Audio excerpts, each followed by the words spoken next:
من الشیطان الرجیم بسم اللہ الرحمن الرحیم۔ مسجد کے احکام۔ مسجد کی زمین، اندرونی اور بیرونی چھت اور اندرونی دیوار کو نجس کرنا حرام ہے اور جس شخص کو پتہ چلے کہ ان میں سے کوئی مقام نجس ہو گیا ہے تو ضروری ہے کہ اس کی نجاست کو فوراً دور کرے، اور احتیاط مستحب یہ ہے کہ مسجد کے دیوار کے بیرونی حصے کو بھی نجس نہ کیا جائے، اور اگر وہ نجس ہو جائے تو نجاست کا ہٹانا لازم نہیں، لیکن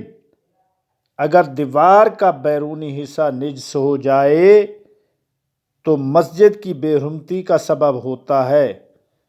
تو قطعاً حرام ہے اس کو نجس کرنا اور اس قدر نجاست کا زائل کرنا کہ جس سے بے حرمتی ختم ہو جائے۔ ضروری ہے اسی طرح کہ اگر کوئی شخص مسجد کو پاک کرنے پر قادر نہ ہو یا اسے مدد کی ضرورت ہو جو دستیاب نہ ہو تو مسجد کا پاک کرنا اس پر واجب نہیں، لیکن یہ سمجھتا ہو کہ اگر دوسرے کو اطلاع دے گا تو یہ کام ہو جائے گا تو ضروری ہے کہ اسے اطلاع دے۔ لیکن اگر کوئی شخص مسجد کو غصب کرے اور اس کی جگہ گھر یا ایسی کوئی چیز تعمیر کرے یا مسجد اس طرح ٹوٹ جائے کہ اسے مسجد نہ کہا جائے تب بھی احتیاط مستحب کی بنا پر اسے نجس نہ کرے، لیکن اسے پاک کرنا واجب نہیں ہے۔ ائمہ اہل بیت علیہ السلام میں سے کسی امام کا حرم نجس کرنا حرام ہے۔ اگر ان کے حرموں میں سے کوئی حرم نجس ہو جائے اور اس کا نجس رہنا اس کی بے حرمتی کا سبب ہو تو اس کا پاک کرنا واجب ہے، بلکہ احتیاط مستحب یہ ہے کہ خواہ بے حرمتی نہ ہوتی ہو تب بھی پاک کیا جائے۔ اگر مسجد کی چٹائی نجس ہو جائے تو ضروری ہے کہ اسے دھو کر پاک کریں، اور اگر چٹائی کا نجس ہونا مسجد کی بے حرمتی شمار ہوتا ہو اور وہ دھونے سے خراب ہوتی ہو اور نجس حصے کا کاٹ دینا بہتر ہو تو ضروری ہے کہ اسے کاٹ دیا جائے۔ لیکن اگر کسی عین نجاست یا نجس چیز کو مسجد میں لے جانے سے مسجد کی بے حرمتی ہوتی ہو تو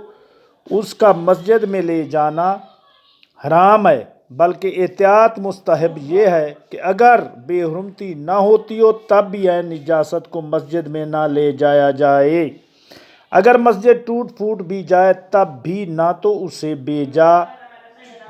بیچا جا سکتا ہے اور نہ ہی ملکیت اور سڑک میں شامل کیا جا سکتا ہے۔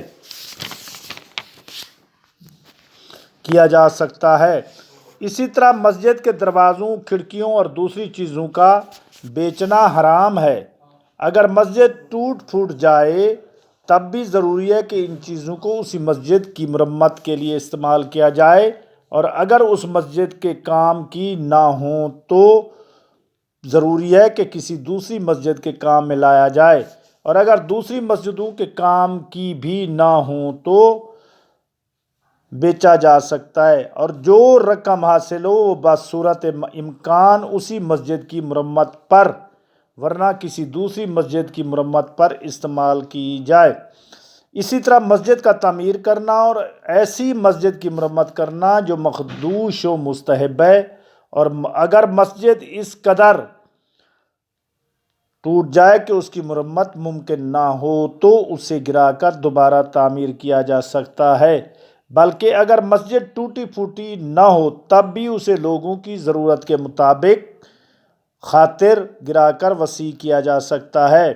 مسجد کو صاف ستھرا رکھنا اور اس میں چراغ جلانا مستحب ہے، اور اگر کوئی شخص مسجد میں جانا چاہے تو جا سکتا ہے، خوشبو لگائے اور پاکیزہ اور قیمتی لباس پہنے اور اپنے جوتے کے تلووں کے بارے میں تحقیق کرے کہ وہ نجس تو نہیں ہیں، ان پر نجاست تو نہیں لگی ہوئی۔ نیز یہ کہ مسجد میں داخل ہوتے وقت پہلے دایاں پاؤں اور باہر نکلتے وقت پہلا بائیں پاؤں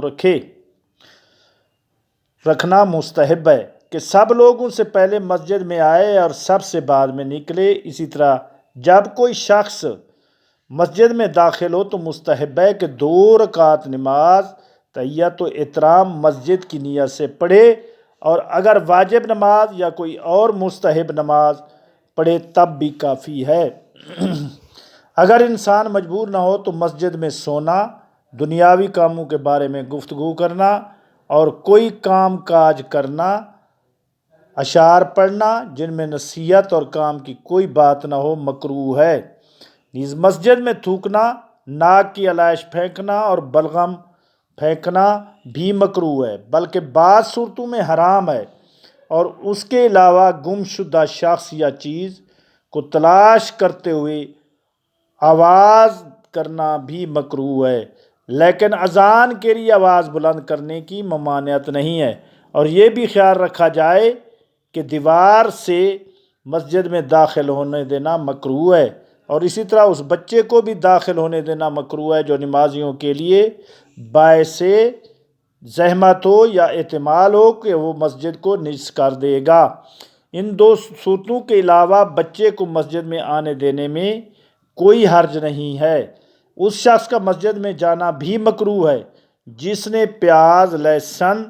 یا ان سے مشابہ کوئی چیز کھائی ہو کہ جس کی وجہ سے لوگوں کو ناگوار گزرتی ہو۔ والسلام۔ اللہم صلی علی محمد و آل محمد وعجل فرج۔